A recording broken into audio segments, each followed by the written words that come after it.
તો મિત્રો અમે અહીંયાથી જતા હતા તો મારી ઘરવાળી મને એમ કે અહીંયા મેં એક મોટું જબરું જાનવર જોયું. તો મેં કીધું અહીંયા કયું જાનવર? કારણ કે મેં કીધું અહીંયા બધા પબ્લિક વિસ્તાર છે તો અહીંયા કોઈ રહેતું ન હોય. હું જોયું તે કેવડો મોટો સિંહ જોયો અહીંયા. હે સિંહ જોયો. સિંહ થોડી હોય અહીંયા આવા તે જોવો આમ નજીક જાવ ઓલામાં.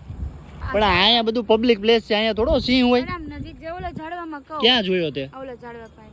કયા ઝાડવા ભાઈ? આમ જાવ નજીક જાવ. ઓલા ઝાડવા ભાઈ? હા. ત્યાં તો કાંઈ નથી દેખાતો. હવે જાને હવે હે આપણે બે જઈએ. હાચું? હાલ તો મને બતાવી દો. હાલ તો મિત્રો અમે અહીં રીલ શૂટ કરવા આવ્યા હતા આ બાજુ. તો રીલ શૂટ કરવા આવ્યા ને તો અમે અહીંથી નીકળ્યા ને તો મારી ઘરવાળી કહે કે મેં અહીં સિંહ જોયા. લગભગ તો સિંહ અહીંયા હોય નહીં કારણ કે આખું પબ્લિક વિસ્તાર છે. હું ખોટું થોડું બોલતી હોય. મેં જોયું હોય તો જ કહેતી હોય.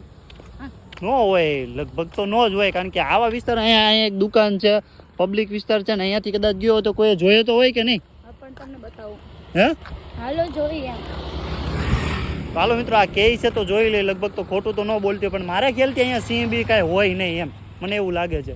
ક્યાં છે આની અંદર? તો અહીંયા નકરા ઝાડવા છે, અહીંથી કેમ જાવ? બીક લાગે તમે જાઓ અંદર એમ કહો. હા આગળ રહી જો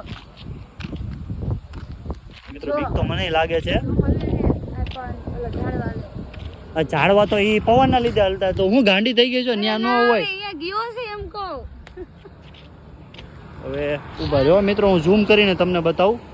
હા મિત્રો મેં જોયો, ઉભા રહ્યો તમે જો, હું ઝૂમ કરીને બતાવું. જો અમે રહ્યો આની વચ્ચે એકદમ જો છે. હો હા એ હા